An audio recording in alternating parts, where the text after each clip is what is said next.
Okay, question 3. Question 3 on paper 2 is exactly the same as question 2 on paper 1. That is, it's the language question. So it's language for effect. What words and phrases does the writer use and what's the effect on us? The only difference on paper 2 is that it's worth 12 marks. So you're looking to spend an extra few minutes on it. So instead of 8 or 10 minutes, you're looking at 12 to 15 minutes, and you're trying to do a third paragraph, not 2 paragraphs like on paper 1, but 3 paragraphs here. But same system: point, evidence, explanation, effect on reader. So as ever, it will point you to which part of the text. In this case, it wants you to refer to only source A, and it'll always tell you which source, and lines 27 to 40, which is conveniently at the end. So we're dealing with this small-ish section, 3 paragraphs, for you to really zoom in and focus on the language, okay? And this is the kind of skill you've been practicing for several years now, all the way through Key Stage 4 at secondary school, and possibly even a bit of Key Stage 3 too, okay? So it's a skill that you should have built up over time, and it's the kind of skill you use in everyday life when you're chatting to your friends, or you're reading a text message someone has sent you, or you're reading something online about, I don't know, your football team, or something that, I don't know, celebrities said. The way that we communicate, we use words very deliberately, and even sometimes when we're careless and we're not thinking about what we're saying, we're communicating a lot more than we realize because of the words that we end up choosing. And if you're able to analyze and pick apart those words and phrases, you can kind of discover, if you like, sort of deeper meaning, okay?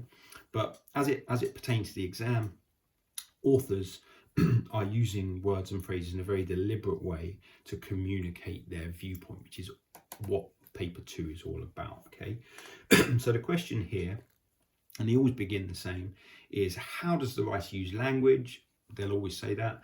And in this case, it says to describe the coal tips, okay? So like I say, this extract was all about these coal tips that built up over the years. You can see them in this very grainy black and white picture, like mountains at the back here.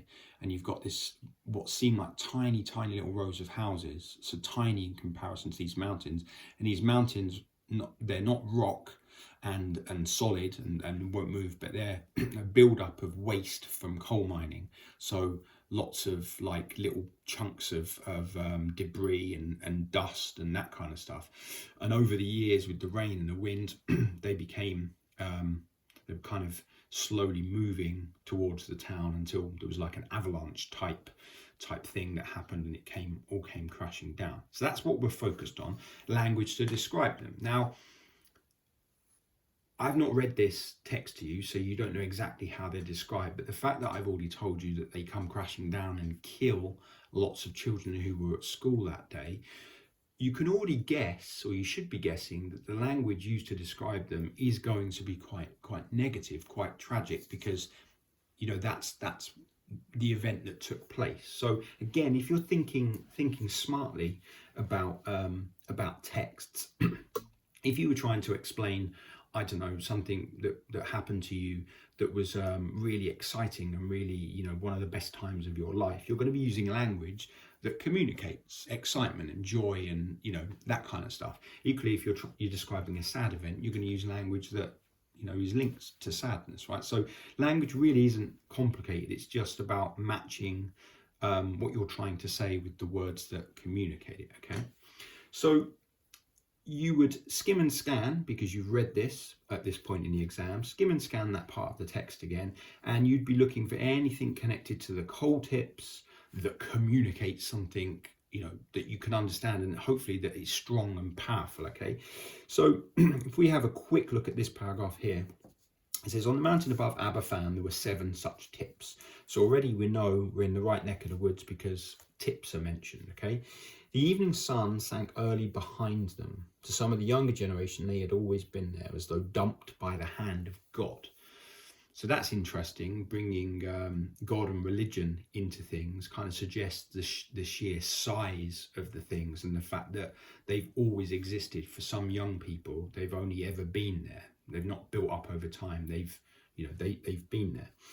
They could be seen from the school windows immediately below them, rising like black pyramids in the western sky. Now, the description of them rising like black pyramids suggests that they're pretty, again, the hugeness of them, the sheer size of them.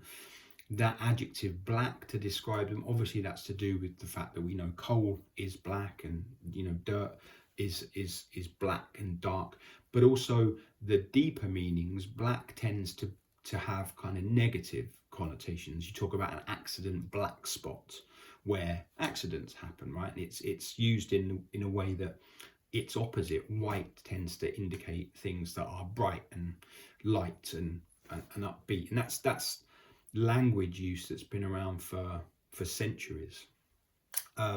Nothing particularly new, but you can pick out those deeper meanings. And then it says they were not as solid as they looked. It was known that several had moved in the past, inching ominously down the mountain. Now, ominously is a really good word, and if you're lucky enough to know the meaning of that adverb, you'd know that anything that's ominous is a kind of hint of something bad to come.